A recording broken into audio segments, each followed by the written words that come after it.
Hi Year 5, it's Miss Evans here. I hope you're all well. For today's lesson you will need either a pencil and paper or a pen and paper. So, as you can see, our learning objective is to use commas before fronted adverbials. But before we start with that, I'd like you to pause the video and consider the answers to these questions. What is a fronted adverbial? Where does it go in a sentence? And why do we use it in our sentence? Okay, well done. A fronted adverbial goes at the start of our sentence, and we actually use a fronted adverbial to make our writing flow. What's that special word that we use when we make our writing flow? Our writing becomes more cohesive. Well done. Our writing becomes more cohesive. So you will notice on the board I have 3 sentences. Now, there's something wrong with each of these sentences. So for our turn, we're going to do this together. I would like you to pause the video and think about where the errors are in each of these sentences, and then we will come back and show the answers together. Okay, let's get started. So, I'm going to read each sentence with the punctuation in to see actually if it does flow and if each sentence is cohesive. In the next row sat a pale girl with blonde hair down to her waist. Now that's definitely not a cohesive sentence. The comma is definitely in the wrong place. Now remember, a fronted adverbial can be used to show where something is happening, when something is happening, how often something is happening. It can be used depending on the meaning of your sentence. So let's think about where our fronted adverbial is in this first sentence. So, in the next row sat a pale girl with blonde hair down to her waist. So it's where the girl is sitting. Now I know that the girl is sitting in the next row. So we know that that is our fronted adverbial. So we're going to remove the incorrectly placed comma and we're going to input the comma in the correct place. So in the next row sat a pale girl with blonde hair down to her waist. That sentence is much more cohesive. Number 2, fighting for breath, the pilot shook his head. Now straight away I can see that there's no commas in this sentence, so let's read it again. Fighting for breath, the pilot shook his head. Now I know that this fronted adverbial is about how the pilot is shaking his head. So the way he's doing it is he's fighting for breath. So that is our fronted adverbial. Fighting for breath, the pilot shook his head. Moving on to sentence number 3, we again do not have a comma. So let's read it together. Sitting amongst the flowers, Lila and Con were arguing. Okay, now reading this sentence I can see that it's where Lila and Con were arguing. So where were they arguing? We know a fronted adverbial goes at the start of a sentence, so let's read it through again. Sitting amongst the flowers, Lila and Con were arguing. Well done Year 5 if you've got all of those answers correct. So I'm going to move my board around now and I would like you to have a go. So this is your turn. I would like you to show me where the commas, or where you think the commas go in each of these sentences. So this is your task that you are going to do, and if you would like to email them to the Year 5 email address, the teachers would love to see your hard work. And I have a feeling that this English lesson is going to make you experts in the next English lesson with Miss Taylorson. Bye Year 5. Hi everyone, hope you're well. Thanks Miss Evans for the work on fronted adverbials. That's really going to help us out in English this week. Our focus in English is to write a survival guide. The learning objective for today is to use commas in our writing. But before we can start writing anything, we need to gather some information on what we'd actually need to include in a survival guide. I think a great place to start would be to think about what we actually need in order to survive. If I imagined that I was one of the characters out of our topic text, The Explorer, and I'd been stranded somewhere in the Amazon jungle, then what would I actually need in order for me to stay alive? I'm going to have a think, and I'd like you to have a think too. As you can see, I've drawn this question in a bubble, and I'm going to use it to plan my ideas around it. It's really important that we plan our writing before we start. So pause the video now and have a think too, and we'll meet back here afterwards, see if we've got the same ideas. Go on, off you go. And you. See you back here in a moment. Well, welcome back. As you can see, I've managed to gather 2 ideas about what I might need to survive. I do wonder what else I might need though. What was that? I need food and water. Oh, thanks Year 5. I'm going to add those to mine. Food and water. Actually, now you mention it, I think water would be a great place to start our survival guide. I can imagine if I'd been walking through the jungle for a few days, I'd be desperate for a drink in that heat. Did you know you can survive around 3 days without water? So where would we find it? We've been stranded in this jungle and we've got no bottled water, no tap water, no running water. I wonder what source we'd have to use instead. I think I'm going to write some ideas down. This is our turn. Go and have a look online, see if you can find out. Do a bit of research, and I'll see you back here after you've gathered some ideas. Okay, so I've managed to find some different places that you might find water out in the wild.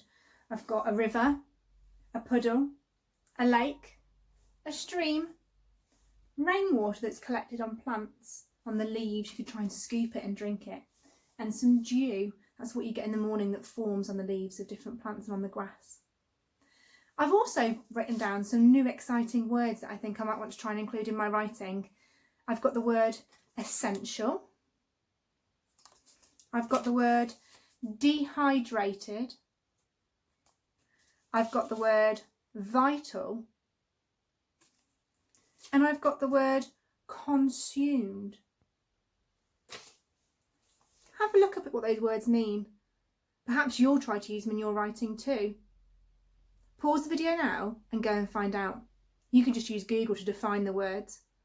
I'll see you back here in a second and we're going to start writing. Welcome back. Did you find out what those words meant? I've put them down the side of my board here to remind me to try and use them in my writing today. It's my turn now. I'm going to have a go at writing a survival guide using all the information we've gathered so far today. As you can see, I've started by adding a heading to my piece of writing. I've also added a subheading. You might notice that my subheading is a question. The question says, what do you need to survive? Hopefully all the writing I'm going to put underneath is going to answer that question. So I'm going to start by using a fronted adverbial, the skill that we looked at earlier with Miss Evans. It's the first thing I'm writing about, so I think I'm going to start with the fronted adverbial of first of all. So,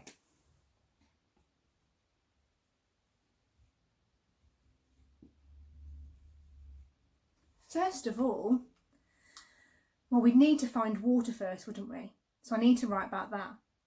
First of all, a water source and I want to say it would need to be found. Is there a better word for the word found? Have a think, maybe you can help me out. A water source.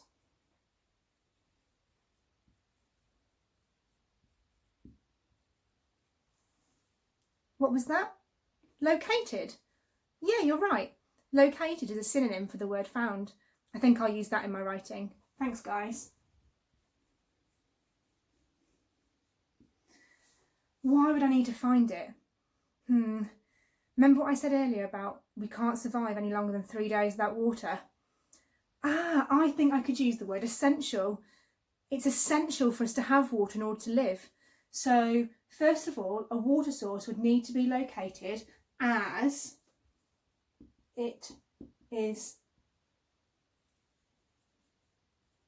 essential for survival. Great first sentence. Okay, next sentence. Now, we need to think about where we could find the water. So we found lots of places earlier.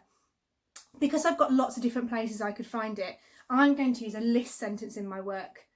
Don't worry if you can't remember how to do it. Well, I'm going to show you one now, and Miss Evans will be recapping that next week too.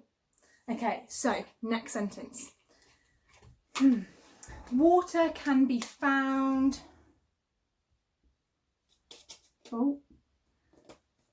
Water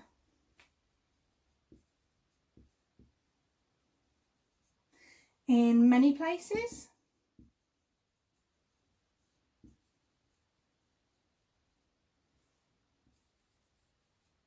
Now I'm using a colon to introduce my list. We find in many places like a river. I've got my notes down here from earlier so I can see where I could find water. Puddle.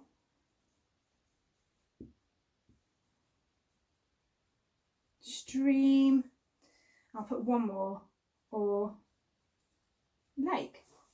Now I don't know about you, but when I try to look about where to find water, obviously the sea is a big body of water, but what I read when I was looking at survival guides online was that seawater can make you more dehydrated. That's because of the amount of salt that it's got in it if you drink it. So I think I'm going to include that information because it's a really important thing to know.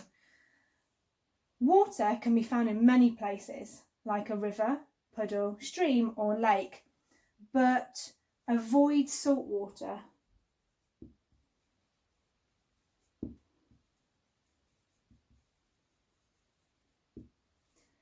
As that will make you dehydrated, and that's another one of my words I'm including as that.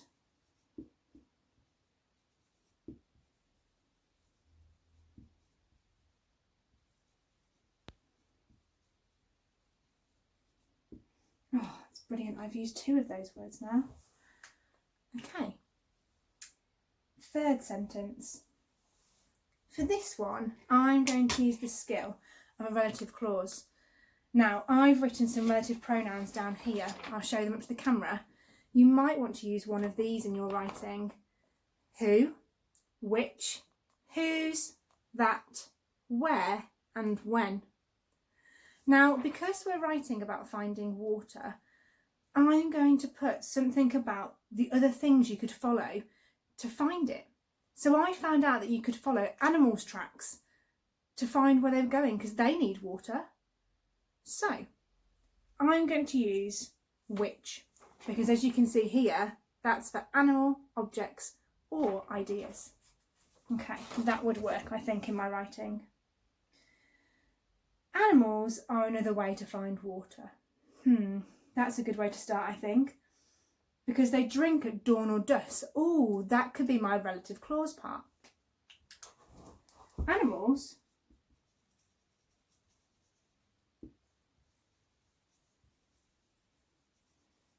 are another way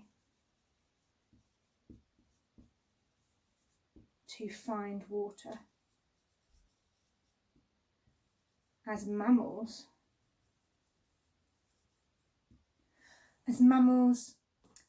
we said about them drinking at dawn or dusk. I'll move the camera down slightly so you can see. As mammals, which drink at dawn and dusk,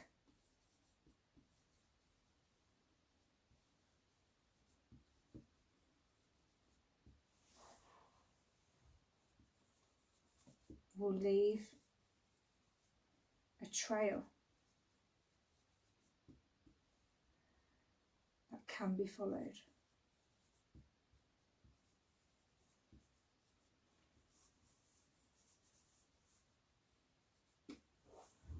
Okay, I think I'm done.